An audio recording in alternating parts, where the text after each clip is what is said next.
ए है Arrhenius constant. अभी इसके बारे में और बात करेंगे, अभी नहीं कर रहा हूँ मैं, क्योंकि लास्ट में कोलिजन थ्योरी पढ़नी है, वहाँ पे इसको दोबारा से खोलना है। ये है एक्टिवेशन एनर्जी, आर है गैस कांस्टेंट, टी है टेम्परेचर, टी है, और ये क्या है,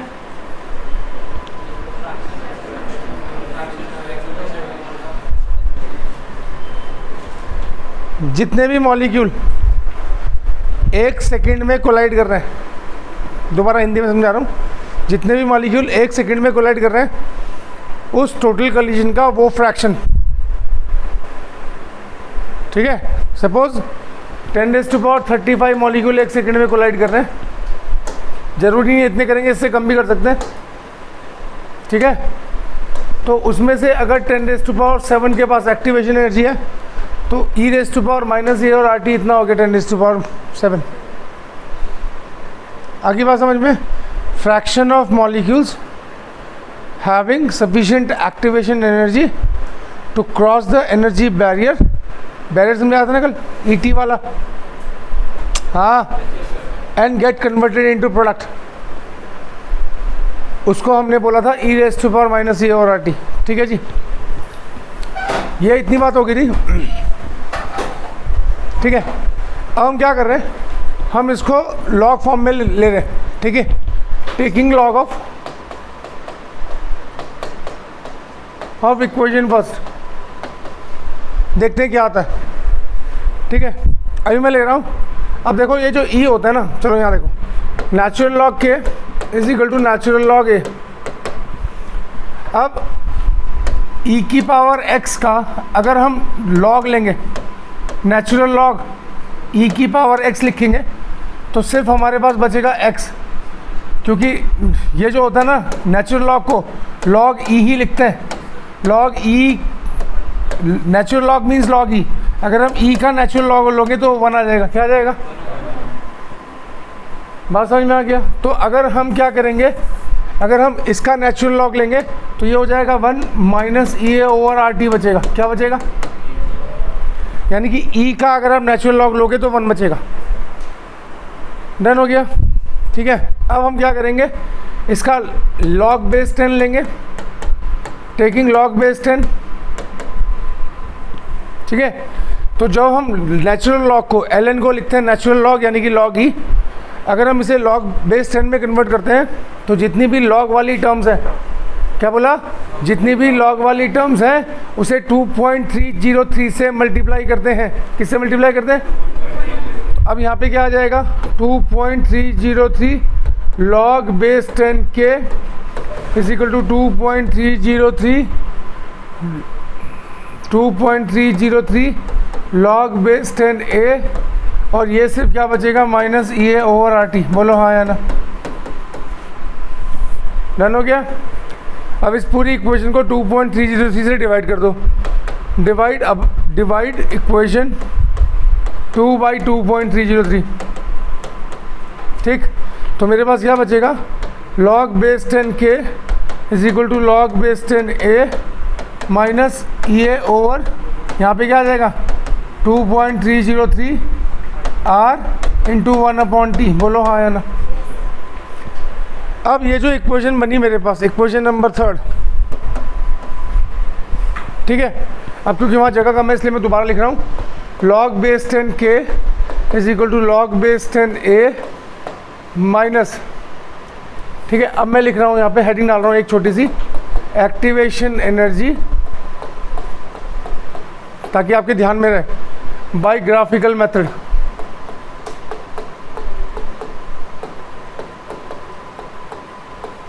ठीक है। ये मेरी दूसरी इक्वेशन है जिस पे न्यूमेरिकल बनेंगे, ये मेरी पहली इक्वेशन है जिस पे न्यूमेरिकल बनेंगे, याद रखना।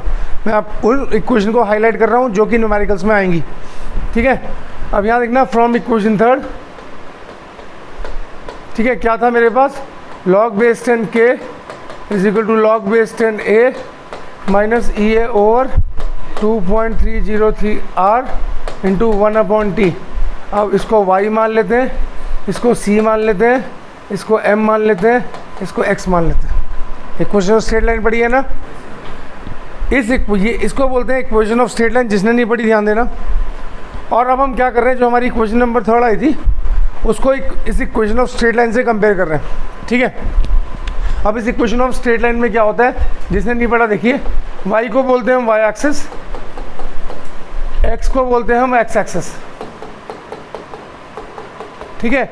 जो c होता है हमारा, ये y इंटरसेप्ट होता है, यानी कि ये y एक्सिस को काटती है, और ये जो होता है मेरा, ये होता है स्लोप। क्या होता है, इतनी बात समझ में आ गई।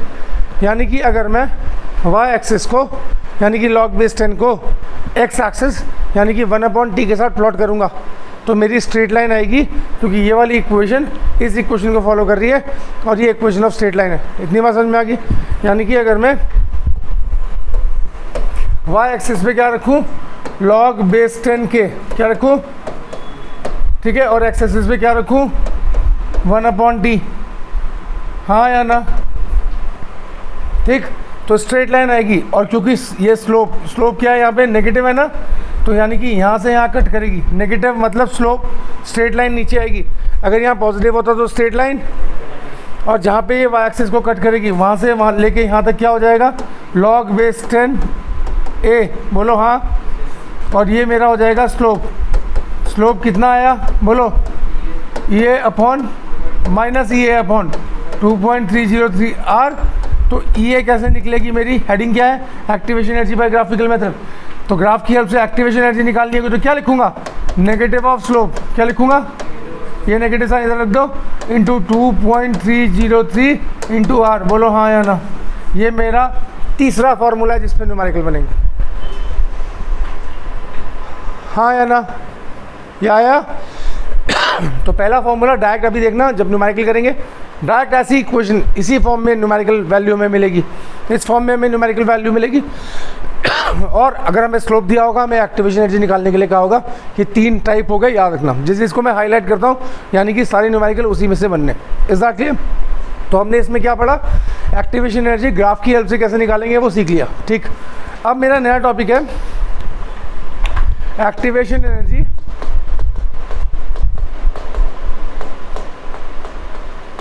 Bye numerical method.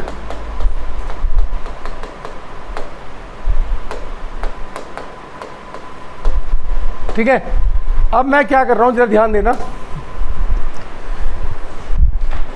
मैंने आपको क्या कहा था कि जब हम रेट लॉ लिखते थे, रेट इज, दोबारा रिवाइज कर रहा हूं, के कंसंट्रेशन ऑफ ए की पावर बी, इसको रेट लॉ लिखते थे, है ना। और के जो हो रहा था मेरा, वो था रेट कांस्टेंट, हाँ हाँ, बट के do not depend upon concentration. कहा था कंसंट्रेशन में depend, but depends upon temperature, हाँ या ना, डिपेंड्स अपॉन टेम्परेचर। मैंने ये सिखाया था कि के क्या है, कंसंट्रेशन के अलावा जो 5 फैक्टर्स हैं उनका कॉम्बिनेशन है, ठीक है, ये कहा था। अब मैं क्या कर रहा हूँ, अब मैं एक रिएक्शन ले रहा हूँ, ए गिव्स यू बी, ठीक है, एक, अब मैं इसको अलग अलग टेम्परेचर पे कर रहा हूँ, और जनरली आपको यही 2 टेम्परेचर मिलेंगे मोस्ट ऑफ द न्यूमेरिकल्स में। T1 होगा 25 डिग्री सेल्सियस, T2 होगा 35 डिग्री सेल्सियस। समझ में आ गया? यानी कि मैं एक रिएक्शन, कोई भी रिएक्शन है, एक गिव्स यू प्रोडक्ट्स, उसको 2 अलग अलग टेम्परेचर पर कर रहा हूँ। तो क्या के की वैल्यू चेंज होगी? हाँ होगी, क्योंकि के टेम्परेचर पे डिपेंड करता है। पर अगर कंसंट्रेशन आप अलग अलग लेते, 1 मोल 2 मोल 3 मोल 4 मोल, तो के क्या होता, कांस्टेंट। समझ में आ रही है मेरी बात? ठीक। तो अब मैंने बोला,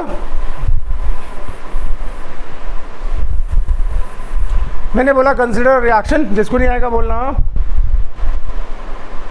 कंसिडर और reaction A gives you products.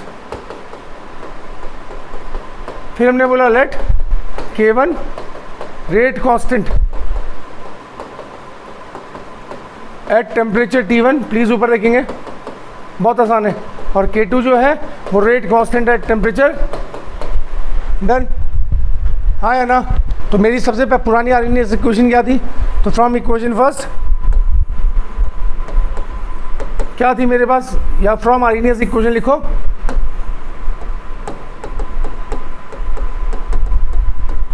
ठीक है। K1 इज इक्वल टू, ऊपर देखना please, K1 is equal to A into e raise to power minus E A over R T1। बोलो हाँ या ना। अब देखो कल जो मैंने इतना लंबा चौड़ा लेक्चर दिया था वो यहाँ पे यूज़ होगा। कुछ बच्चे गायब थे तो अब क्या कर सकते हैं, है ना पलक बेटा, है ना। चलो कोई बात नहीं।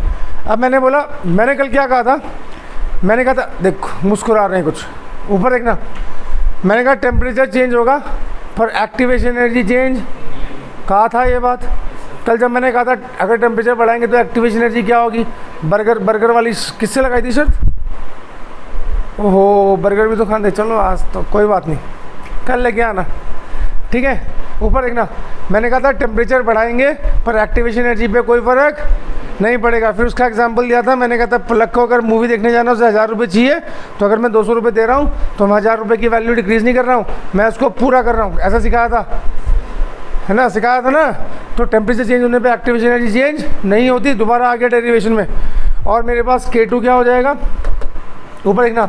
और ये भी, ये आरएनएस कांस्टेंट भी चेंज नहीं हो रहा है। अब देखो, अब इसको तुम सार्थक याद रखियो, टेम्परेचर चेंज करने पे K1 चेंज होगा, हाँ, पर ये चेंज। अब मैं सवाल कर रहा हूँ कि टेम्परेचर चेंज किया तो ए चेंज क्यों नहीं हुआ, ये मैं प्रूव करूँगा, सिर्फ मुंह से नहीं बोलूँगा, प्रूव करूँगा कि टेम्परेचर चेंज करने पे ए चेंज क्यों नहीं हुआ। अभी आप for a time being since we are doing the derivation आप बोल सकते हो ए कांस्टेंट है रटने के लिए, और टीचर स्कूल में टीचर भी ये बोलता है, क्योंकि ए क्या है, जोर से, ए क्या है, आरएनएस कांस्टेंट। इसलिए टीचर बोलता है ठगाने के लिए बच्चों को, क्योंकि आरएनएस कांस्टेंट है इसलिए टेम्परेचर चेंज करने पे ए की वैल्यू चेंज नहीं होगी। नहीं, अभी फिलहाल ये याद रखो, हम इसको प्रूव करेंगे जब कोलिजन थ्योरी पढ़ेंगे कि हमने टेम्परेचर चेंज किया था डेरिवेशन के दौरान तो ए की वैल्यू चेंज क्यों नहीं हुई थी, क्योंकि वो टेम्परेचर डिपेंडेंट फैक्टर है ही नहीं, वो कंसंट्रेशन डिपेंडेंट फैक्टर है। बात समझ में आ गई। इसलिए ए की वैल्यू चेंज अभी फिलहाल ये मान लो, क्योंकि वो आरएनएस कांस्टेंट है इसलिए टेम्परेचर चेंज करने पे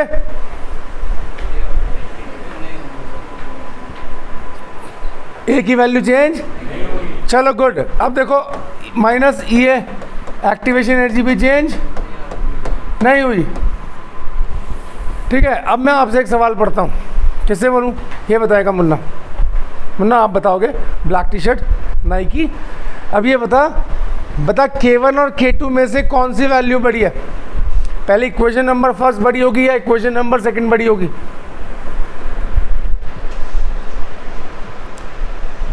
डेरिवेशन तो मैं डेरिवेशन कितनी देर की है, मुश्किल से 2 मिनट लगते हैं डेरिवेशन करने में, पर डेरिवेशन के दौरान जो चीज़ें होती हैं आप क्या करते हैं, आप हर डेरिवेशन को रटते हैं, आपको कोई भी डेरिवेशन समझ में नहीं आती। अच्छा ऐसा क्या था, टीचर ने, हम भी रट लेते हैं। मेरा सवाल ये है कि व्हाट डू यू थिंक, आप क्या समझते हैं कि K1 बड़ा है या K2 बड़ा है?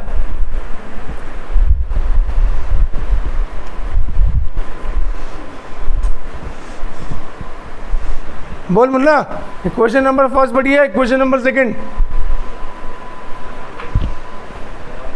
बराबर होंगी? पंच K1 हाँ जी, कोई और? सेंट थॉमस बता बेटा, बराबर होंगी? बराबर होंगी तो डेरिवेशन ही नहीं होने की, बराबर होगी तो कोई डेरिवेशन नहीं होने की। अबे देखो, अब ऊपर मैं लिख देता हूँ, ऊपर लिखना, नोट में लिख रहा हूँ T2 is greater than T1 therefore K2 is greater than K1। इसको नोट में लिखना, ठीक है। हमने क्या लिया था समझो, यही तो फीलिंग है, इसी में तो मज़ा है, यही तो आप सीखोगे, यही पढ़ाने का मज़ा, डेरिवेशन करने का मज़ा थोड़ा है। मैंने क्या लिखा था, K1 rate constant and temperature, बोलो ना, K2 rate constant and temperature. अब मैं बोल रहा हूँ K1 और K2 में से बड़ा कौन सा होगा? K1 क्या है ना, रेट है, क्या है, और हमने शुरू में पढ़ा था टेम्परेचर ज़्यादा तो रेट ऑफ रिएक्शन ज़्यादा, टेम्परेचर ज़्यादा तो रेट ऑफ रिएक्शन ज़्यादा, इसलिए K ज़्यादा, आया ना। तो अब मैं मार्क कर रहा हूँ कि जो 2 टेम्परेचर मैंने लिए, आगे भी जो हम जितने भी फैक्टर पढ़ेंगे उसमें सब में ये मानेंगे T2 हमेशा T1 से बड़ा होगा तो K2 हमेशा K1 से बड़ा होगा। Is that clear? अब मैं वापस आता हूँ, अब ये बताएगा K1 रेट मान ले या रेट कांस्टेंट मान ले है टेम्परेचर T1, सब सुनेंगे ध्यान से। K2 रेट मान ले या रेट कांस्टेंट मान ले एट टेम्परेचर T2, ठीक है। अब मुझे बता इस इक्वेशन को देख के K2 is greater than K1, ये हमने बोल दिया, since T2 is greater than T1। इस इक्वेशन में देख के ये बता कि T2 बढ़ने से क्या चीज़ बढ़ रही है ऐसी जो K1 बढ़ रहा है, ओके K बढ़ रहा है, क्योंकि ये बड़ा है इसलिए ये बड़ा है। पर इस इक्वेशन को देख के आप क्या बोलेंगे कि ऐसी क्या चीज़ बढ़ रही है, टेम्परेचर बढ़ रहा है, टेम्परेचर बढ़ने से क्या चीज़ बढ़ रही है। मैं बोल रहा हूँ ऊपर देखना, e⁻⁻⁸ था, पूरी क्लास को नॉलेज होनी चाहिए, बता दिया मैंने। जब मैं सिखा रहा हूँ तो सीखो। ये इसको नाम क्या दिया था कल, fraction of molecules having sufficient activation energy. अब मैंने यहाँ पे लिख दिया T1 और यहाँ पे मैं लिख रहा हूँ e⁻⁻⁸T2, ठीक। और ये था हमारा ET, याद है कुछ ET, वो फ्रैक्शन जो यहाँ से यहाँ कन्वर्ट हो रहा था वही प्रोडक्ट में कन्वर्ट हो रहा था, कल कहा था। अब समझो, मैंने बोला K1 T1 है, जिसको नहीं आएगा तुरंत बोलेगा सर बिल्कुल नहीं आया, दोबारा बताऊँ। K1 है, सॉरी T1 है तो रेट कांस्टेंट या रेट K1 है, और T2 है तो रेट कांस्टेंट K2 है या रेट K2 है। और हमने बोला क्योंकि T2 T1 से बड़ा है इसलिए सेकंड वाला रेट या रेट कांस्टेंट पहले वाले से बड़ा होगा। अब मैं बोल रहा हूँ क्या होगा, सपोज T1 था, कम टेम्परेचर था, वहाँ पे 10⁻² मॉलिक्यूल्स, ये क्या था, fraction of molecules having sufficient energy, ये कम था, हाँ या ना। कल बताया था ना, ग्राफ बताया था ना, जितना टेम्परेचर बढ़ाओगे उतने ज़्यादा molecules will able to cross the energy barrier. तो क्या चीज़ बढ़ेगी टेम्परेचर बढ़ा के, हम बोलेंगे ये वाला फ्रैक्शन बढ़ेगा। क्या बढ़ेगा, ये वाला फ्रैक्शन बढ़ेगा, e⁻⁻⁸RT, क्योंकि मैंने क्या कहा था, ये फ्रैक्शन क्या है, वो फ्रैक्शन जिनके पास एनर्जी है। और कल में जितना ज़्यादा टेम्परेचर बढ़ाओगे उतनी ज़्यादा एक्टिवेशन मिलेगी, उतनी ज़्यादा मॉलिक्यूल एनर्जी बैरियर को क्रॉस करेंगे, यानी कि उतना ज़्यादा e⁻⁻⁸RT होगा। तो अगर मैं बोलूँ कि टेम्परेचर ज़्यादा तो K ज़्यादा, तो K ज़्यादा क्यों, क्योंकि ये वाला फ्रैक्शन ज़्यादा। इज दैट क्लियर, हाँ या ना, समझ में आ रही है, ठीक है।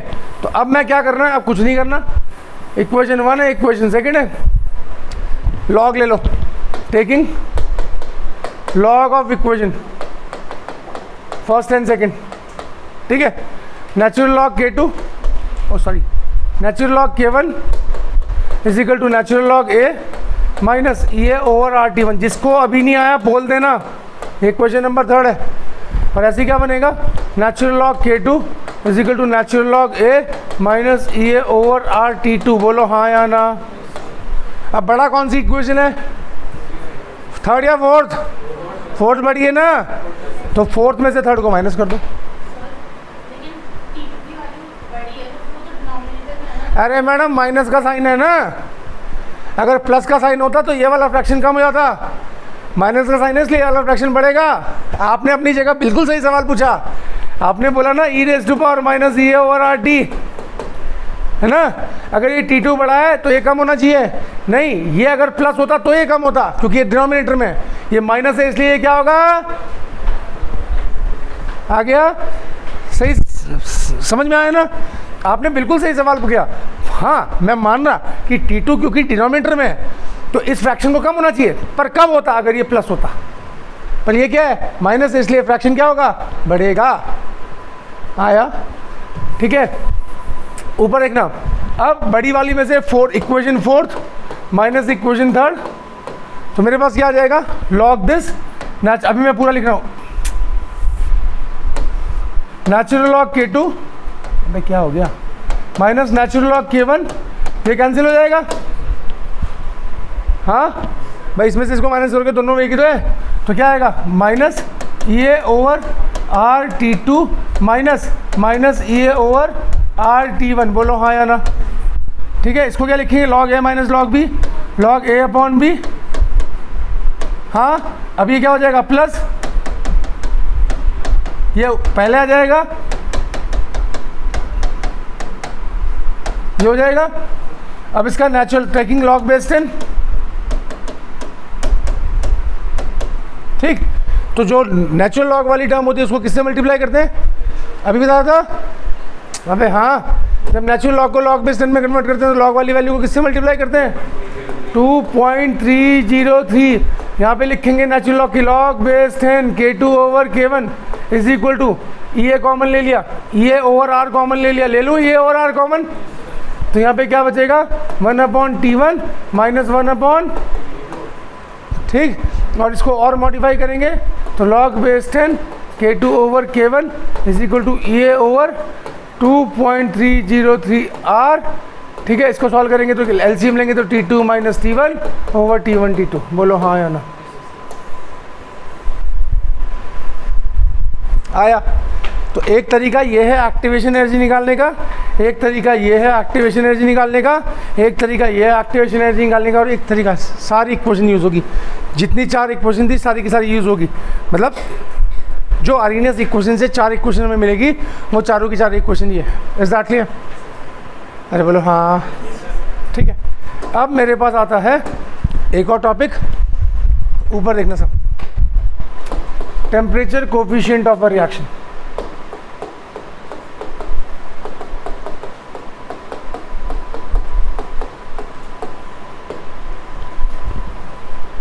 ठीक है।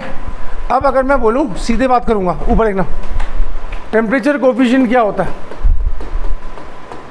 पहले बोलते हैं क्या होता है, फिर बोलेंगे क्यों होता है। पहले बोलते हैं क्या होता है, ठीक है।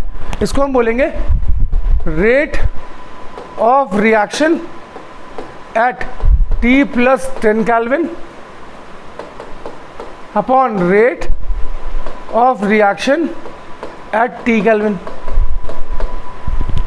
ठीक। और टेम्परेचर कोफिशिएंट को क्या लिखते हैं? रेट की जगह हम क्या लिखते हैं? के। रेट की जगह हम क्या लिखते हैं? रेट कांस्टेंट, और रेट एक ही है ना अब यहाँ पे, तो के एट T प्लस 10 केल्विन और के एट T केल्विन। बोलो हाँ। और जो ये कौन सा वाला टेम्परेचर बढ़ा है? ऊपर वाला, नीचे वाला?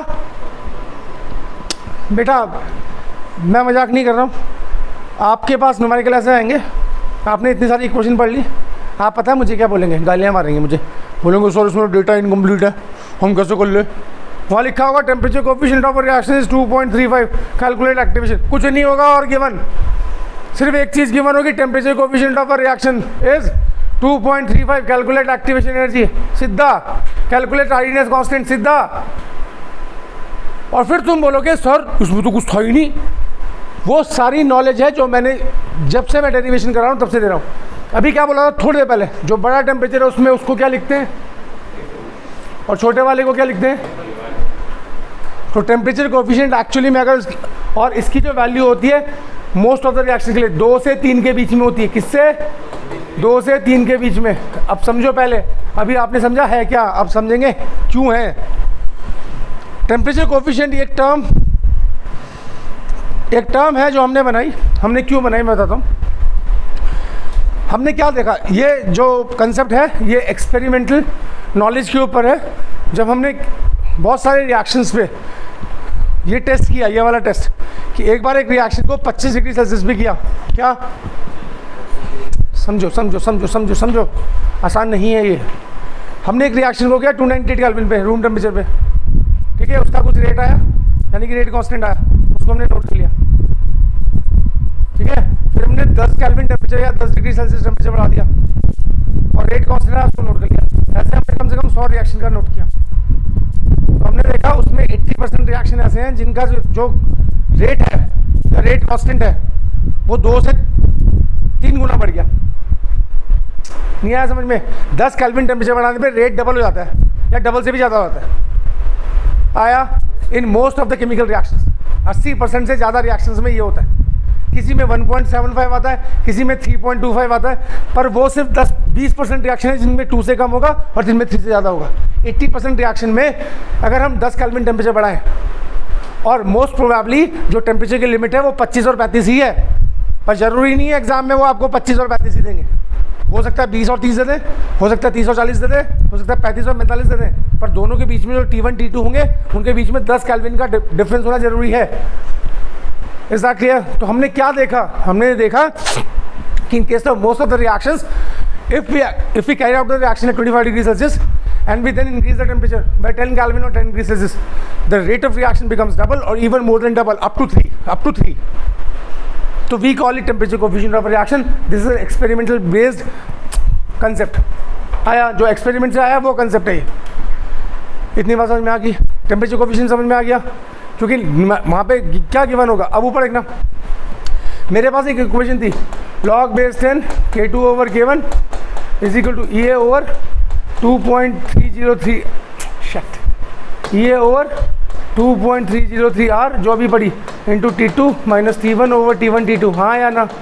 अब वो बोलेगा the temperature coefficient of reaction is 2.75.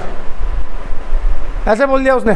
Calculate activation energy सीधा. अब देखो सीधा ध्यान से सुनना मेरी बात. क्या दिया मुझे? Temperature coefficient. तो अब मेरे ख्याल से दिमाग में घंटी बज गई होगी कि when I am saying temperature coefficient given है तो मुझे इसकी वैल्यू गिवन है. अरे हाँ या ना. ठीक है. और मुझे क्या बोला गया? ये निकाल. क्या निकाल? ये निकाल. अब ये निकालने के लिए आर चाहिए. आर कांस्टेंट है 8.314.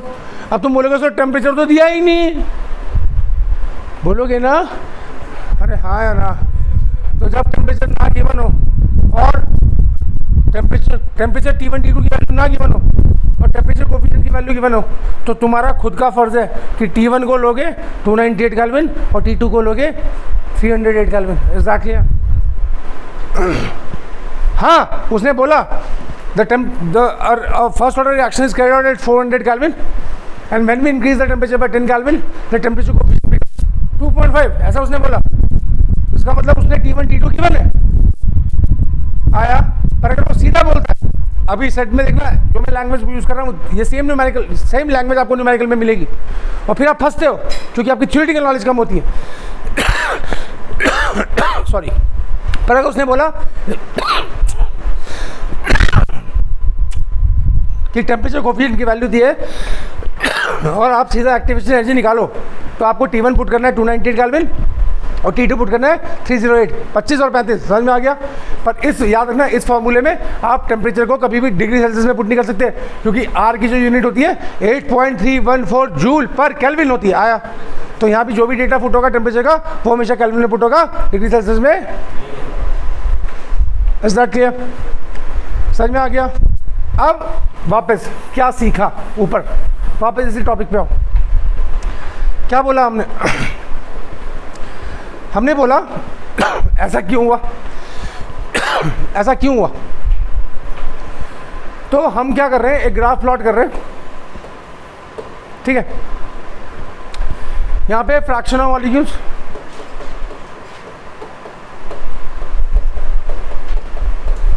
ये समझ में आ गया पहले? हाँ या ना. टेम्परेचर कोफिशिएंट क्या है? टेम्परेचर कोफिशिएंट है जब हम सिंपल से कंसेप्ट, जब हम 10 केल्विन टेम्परेचर बढ़ा देते हैं या 10 डिग्री सेल्सियस टेम्परेचर बढ़ा देते हैं तो रेट ऑफ रिएक्शन डबल या डबल से ज़्यादा हो जाता है. इसको बोलते हैं टेम्परेचर कोफिशिएंट. ठीक है. अब हम पढ़ रहे हैं कि ऐसा क्यों होता है. समझ में आ गया? हाँ या ना. अब हमने बोला, हमने ग्राफ प्लॉट किया. ठीक है. हमने बोला यहाँ पे ये जो फ्रैक्शन ऑफ मॉलिक्यूल्स है ये है T केल्विन पे. ओह उल्टा बोल दिया. यहाँ पे आएगा फ्रैक्शन ऑफ मॉलिक्यूल्स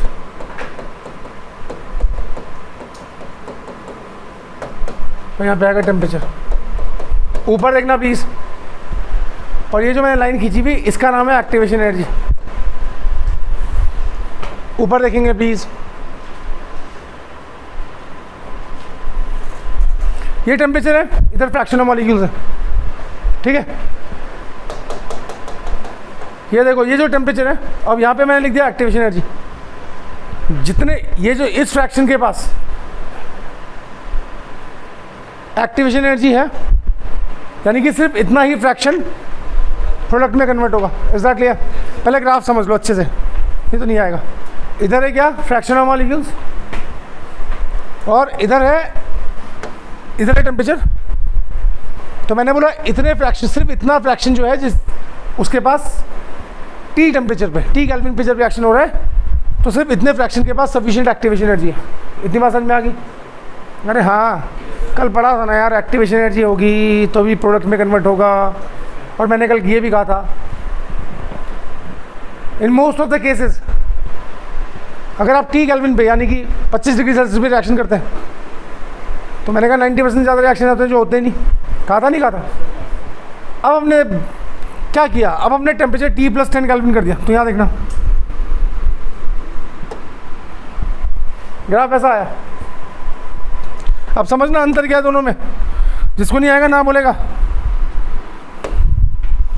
अब देखो ये जो लाइन है, ये लाइन, इससे ज़्यादा एनर्जी जितने फ्रैक्शन के पास होगी वही प्रोडक्ट में कन्वर्ट होंगे, वही, क्योंकि ये एक्टिवेशन एनर्जी का।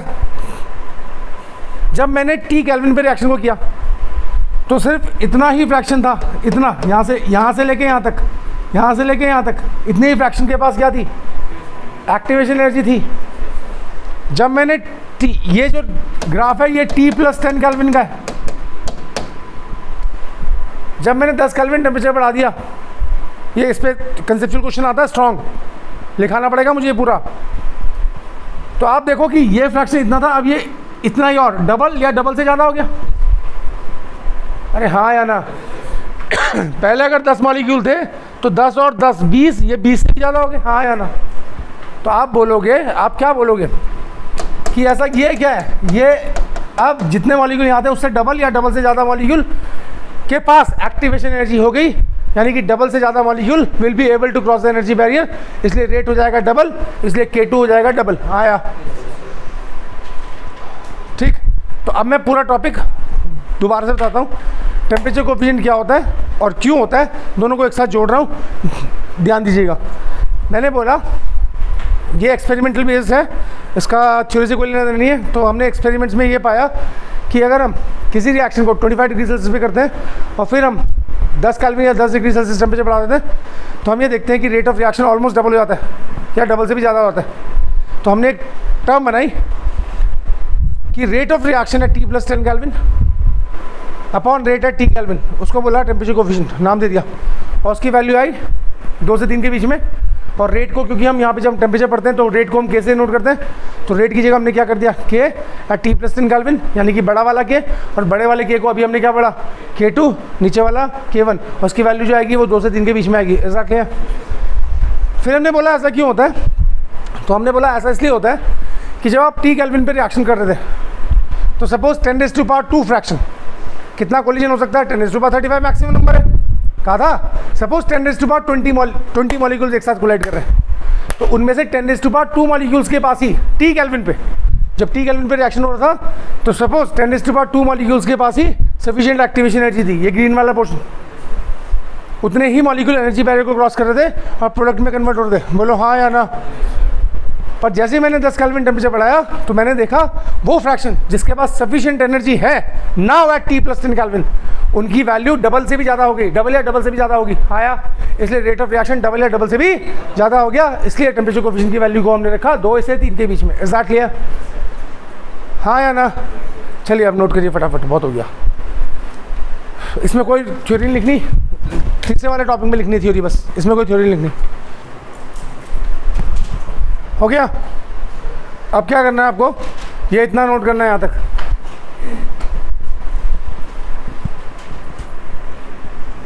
The fraction of molecules having sufficient activation energy, the fraction of molecules having sufficient activation energy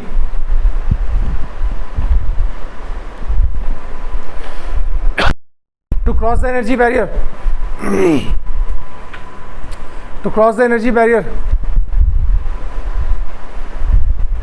becomes double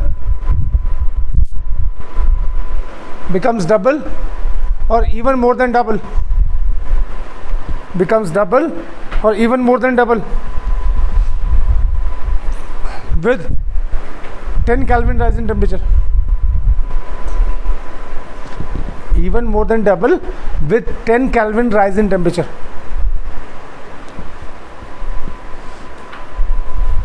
ठीक है, हो गया।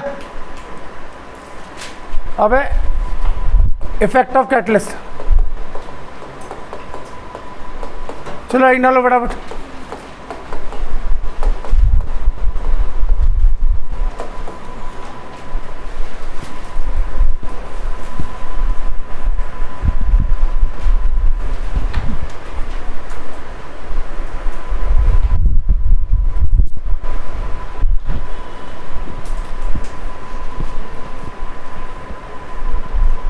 बहुत न्यूमेरिकल पेंडिंग है अभी, 3-4 दिन न्यूमेरिकल होंगे, बहुत सारे टॉपिक के न्यूमेरिकल पेंडिंग है अभी।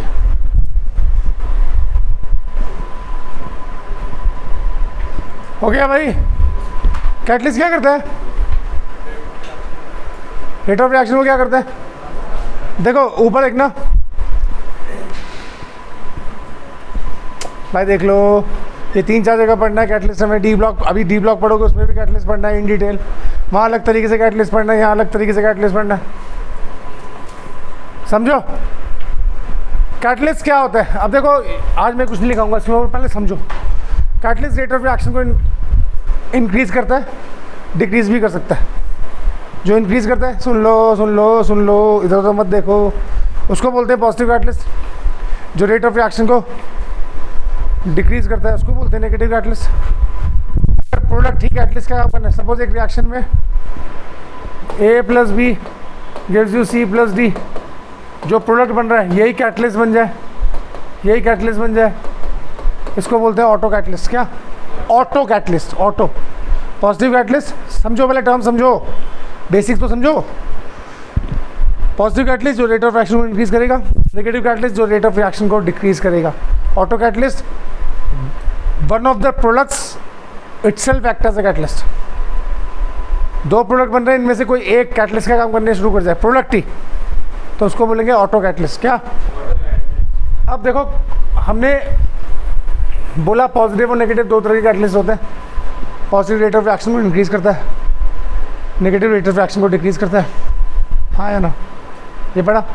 पर काइनेटिक्स में हमें सिर्फ पॉजिटिव कैटलिस्ट पढ़ना, नेगेटिव कैटलिस्ट नहीं पढ़ना, ठीक है।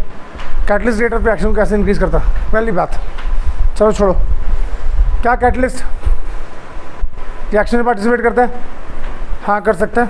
क्या कर सकता है? कैटलिस्ट रिएक्शन, ये अपने मिथ पहले क्लियर कर लो।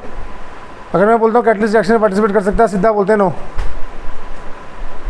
आंसर है गलत। छोटी क्लास में पढ़ाते हैं ऐसा, बड़ी क्लास में नहीं पढ़ाते ऐसा।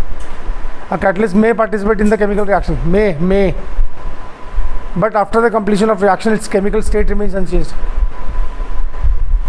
मेरी बात समझ में आ गई? बट कंप्लीशन ऑफ रिएक्शन के बाद उसकी केमिकल स्टेट अनचेंज हो जाती है। Is that clear? समझ में आ गया? जैसे फॉर एग्जांपल मैंने बोला SO2 + O2 gives you SO3। अब इसमें NO कैटलिस्ट का काम कर रहा है। जब इसका मैकेनिज्म देखते हैं तो मैकेनिज्म में ये होता है, ये भी स्टेबल है, ये भी स्टेबल है, रिएक्ट होते ही नहीं।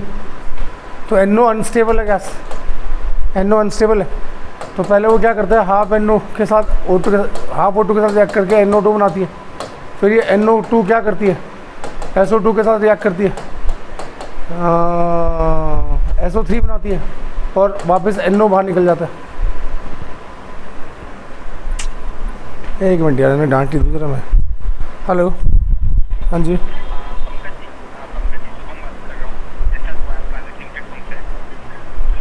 कहाँ से बोल रहे हैं? अरे भैया मत करा करो ना फ़ोन। अब यहाँ देखो, ये था कैटलिस्ट, ये दोनों तो रिएक्टेंट, ये था प्रोडक्ट। सबसे पहले स्टेप में किसने पार्टिसिपेट किया? कैटलिस्ट ने पार्टिसिपेट किया। पर जब रिएक्शन कंप्लीट हुआ, कैटलिस्ट वैसे का वैसे बाहर निकल गया, हाँ है ना? ये एक्चुअल मैकेनिज्म है, मैंने नहीं बनाया। समझ में आ गया? तो कैटलिस्ट में participate in the chemical reaction, but after the completion of reaction its chemical state remains unchanged, हाँ है ना? सुनते रहे ना, ऊपर देखना। फिर आपने कल एनर्जी लेवल डायग्राम पढ़े थे, याद है? सब पढ़ा दिया भाई मैंने।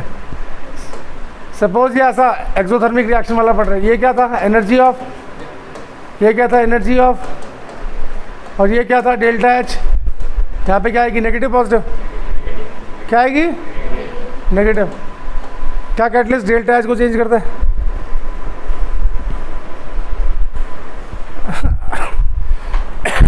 जब नीट में या जेई में या 12th में क्वेश्चन आएगा ना, which among the following statement is true about a catalyst, उसमें सब होंगे स्टेटमेंट जो मैं यहाँ बोल रहा, लिख के ले लो तुम मेरे से। ऐसा क्वेश्चन आएगा एमसीक्यू, और फिर तुम वहाँ ब्लैंक बैठे होंगे, ब्लैंक। मेरी सारी थ्योरी क्वेश्चंस देख के बनी है। जितनी भी थ्योरी मैं बता रहा हूँ ये मैंने हज़ारों लाखों क्वेश्चन, क्योंकि नीट वालों को पढ़ाया, आईआईटी वालों को पढ़ाया, जेई वालों को पढ़ाया, आईआईटी वालों को पढ़ाया, तो हमने लाखों क्वेश्चंस किए हैं, लाखों क्वेश्चंस। उन क्वेश्चंस में जो थ्योरेटिकल क्वेश्चन आते हैं उनको देख के हम थ्योरी बनाते हैं कि यार ये क्वेश्चन में पूछा था, इसकी थ्योरी बना के पहले बता दें। तो समझो, अब मैंने बोला क्या कैटलिस्ट डेल्टा एच को चेंज करेगा, यहाँ तक भी नहीं पूछते। फिर लास्ट एक थर्मोडायनेमिक्स इक्वेशन पड़ी होगी, delta G is equal to delta H minus T delta S. इसको बोलते हैं गिब्स इक्वेशन या गिब्स हेल्महोल्ट्ज इक्वेशन, जो भी बोल लो। इसको बोलते हैं किसकी एनर्जी चेंज। पहले वो पूछेगा डेल्टा एच को चेंज करेगा नहीं करेगा, फिर वो बोलेगा डेल्टा जी को चेंज करेगा नहीं करेगा। यहाँ तक पूछता है वो कैटलिस्ट के बारे में। फिर 5वां सवाल, कैटलिस्ट ने रेट ऑफ रिएक्शन इंक्रीज किया, तो कैसे किया। 6ठा सवाल, जब कैटलिस्ट के साथ हम प्रमोटर डालते हैं तो प्रमोटर रेट ऑफ रिएक्शन को, प्रमोटर क्या करता है, कैटलिस्ट की एक्टिविटी को इंक्रीज करता है, प्रमोटर उसे बोलते हैं। तो वो प्रमोटर क्या काम करता है, यहाँ तक पूछते हैं। और आप कैटलिस्ट पढ़ के खुश आते हो, कैटलिस्ट वो होता है जो रेट ऑफ रिएक्शन को इंक्रीज करता है, बस खुश। तो पहले मेन बात पे आते हैं। 2 बातें समझ, पहले अभी इतना सारा मैं बताऊंगा तो खिचड़ी पक जाएगी। पहले मेन बात पे, हमें सिर्फ काइनेटिक्स में पॉजिटिव कैटलिस्ट पढ़ना है, ठीक है। तो कैटलिस्ट वो होता है जो रेट ऑफ रिएक्शन को इंक्रीज करता है, रिएक्शन में पार्टिसिपेट करता है, हाँ कर सकता है, बट रिएक्शन कंप्लीट होने के बाद उसकी केमिकल स्टेट अनचेंज हो जाती है, ठीक है। कैटलिस्ट डेल्टा, कैटलिस्ट जो है दूसरा बड़ा स्टेटमेंट, अब याद रखना, ना तो एनर्जी ऑफ रिएक्टेंट्स को चेंज करता है, ना वो एनर्जी ऑफ प्रोडक्ट्स को चेंज करता है। इस पर भी नहीं आऊँगा मैं, ठीक है, क्योंकि टाइम नहीं है इतना। ना तो वो एनर्जी ऑफ रिएक्टेंट चेंज करता है और ना वो एनर्जी ऑफ प्रोडक्ट्स चेंज करता है। एग्जैक्टली, मेरी बात समझ में आ रही है। अबे हाँ, घर जाके रिवाइज ही नहीं किया होगा तो ब्लैंक बैठे होंगे, फिर मैं क्या करूँ, मेरी गलती थोड़ी ना। ना तो वो एनर्जी ऑफ रिएक्टेंट को चेंज करता है और ना वो एनर्जी ऑफ प्रोडक्ट को चेंज करता है। और आपको कल बताया था कि इन दोनों की एनर्जी के बीच का जो डिफरेंस होता है उसको बोलते हैं डेल्टा एच, हाँ या ना। तो बड़ा स्टेटमेंट, कैटलिस्ट डेल्टा एच को चेंज नहीं करता। एग्जैक्टली। अभी डेल्टा जी पे नहीं जा रहा हूँ क्योंकि वहाँ तक पहुँचने के लिए मुझे और भी बहुत सारी थ्योरी बतानी पड़ेगी। पहले इतनी बात समझ में आई। अबे हाँ या ना। तीसरी बात, अगर हम एनर्जी की टर्म्स में बात करें, कैटलिस्ट रेट ऑफ रिएक्शन को इंक्रीज कैसे करता है, तो ऊपर एक ना बोर्ड की तरफ, हाँ मुन्ना कैसे करता है।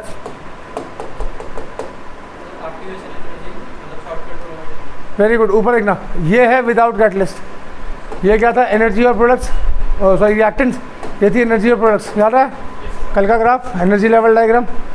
अब ये क्या थी, ये कल मैंने बोली थी EAF, याद है आपको, activation energy for forward reaction. अब देखो कैटलिस्ट क्या कर रहा है, ना मैंने क्या बोला, ना वो इसको चेंज करेगा ना वो इसको चेंज करेगा, पर वो इसको चेंज कर देगा। अब इसको मान लेते हैं EA1, EAF को EA1 मान लेते हैं, activation energy of uncatalysed reaction. क्या बोला जोर से, activation energy of uncatalysed reaction. और ये होगी EA2, एक्टिवेशन एनर्जी ऑफ। अब ये मोटी बात है, अंदर नहीं घुसे अभी हम। तो कैटलिस्ट क्या करता है, कैटलिस्ट एक्टिवेशन एनर्जी को कम करता है। और कल मैंने क्या कहा था, एक्टिवेशन एनर्जी कम तो रेट ऑफ रिएक्शन। अरे यार भाई, यही तो बात है ना, तुम रिटेन नहीं रखते हो।